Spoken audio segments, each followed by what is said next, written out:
Selamat malam, saudara yang dikasihi Tuhan.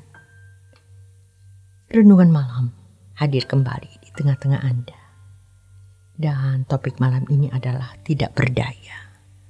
Dari Pendeta Dr. Erastus Sabdono. Bukan tanpa alasan, Allah menciptakan benda-benda penerang. Kejadian 1 ayat 14, berfirmanlah Allah, jadilah benda-benda penerang pada cakrawala untuk memisahkan siang dari malam. Biarlah benda-benda penerang itu menjadi tanda yang menunjukkan masa-masa yang tetap dan hari-hari dan tahun-tahun.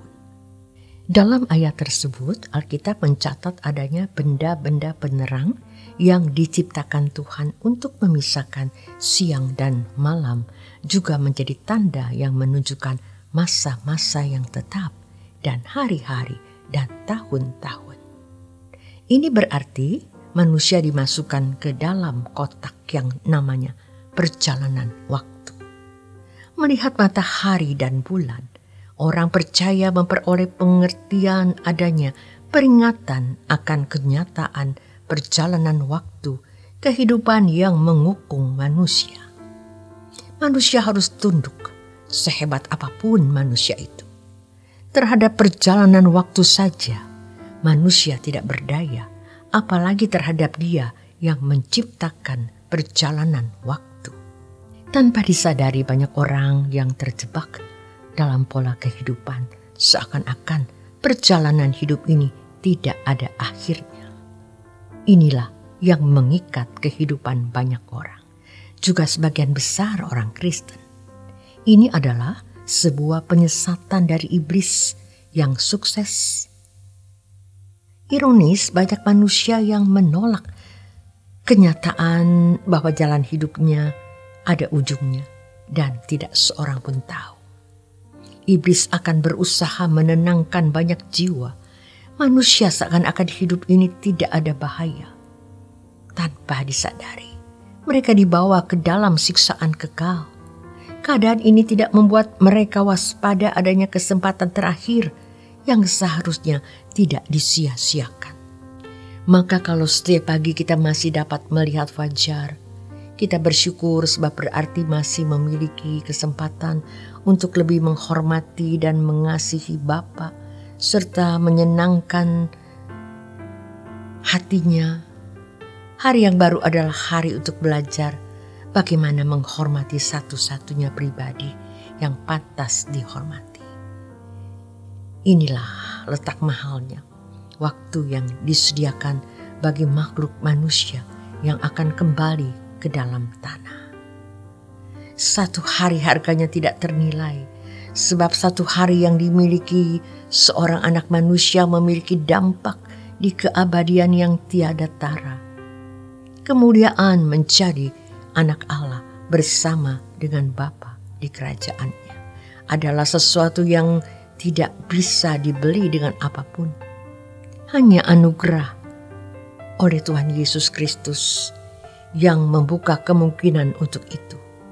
Oleh sebab itu, kita harus menjadikan kemungkinan tersebut sebagai suatu kepastian dengan meresponi anugerah Tuhan, yaitu belajar mengasihi dan menghormati Dia.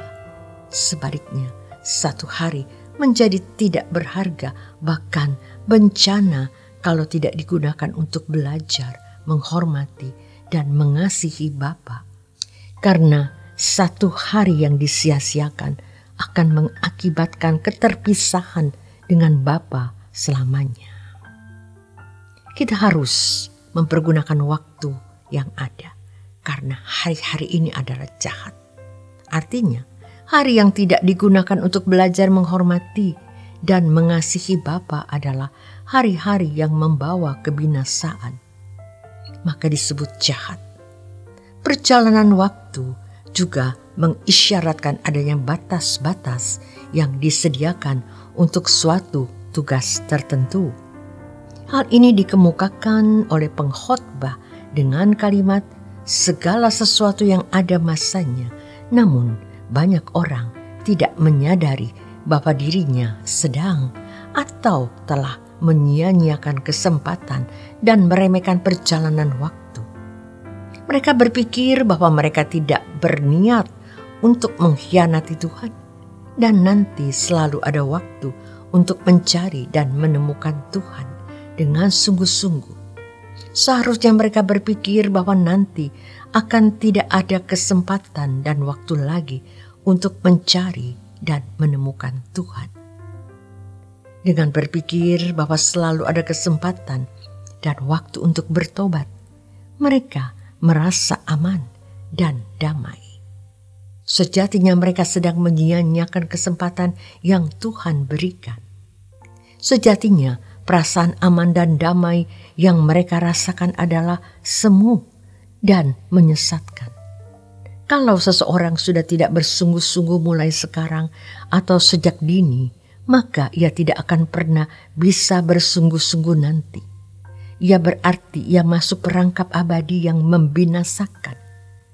Sementara hari berganti hari, bulan berganti bulan, dan tahun berganti tahun, iblis mewarnai hidupnya dengan segala warna kehidupan yang membuat kebenaran Tuhan tidak memiliki tempat dalam hidupnya.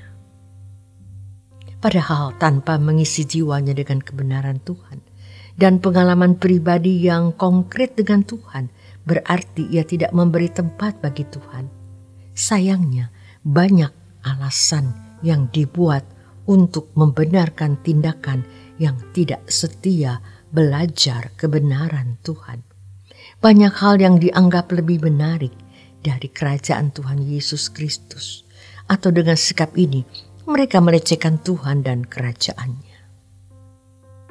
Tidak menyadari perjalanan waktu, sehingga tidak mengisi hidup ini guna mencari dan menemukan Tuhan secara benar, juga terjadi atas orang-orang yang merasa bahwa dirinya sudah bijaksana, cukup umur dan memiliki banyak pengalaman dan prestasi kehidupan.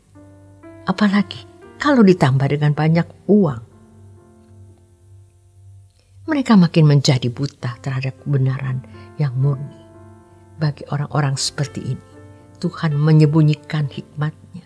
Matius 11 ayat 25. Kalau mereka tidak merendahkan diri, maka mereka akan binasa dengan keangkuhan yang sering sangat terselubung.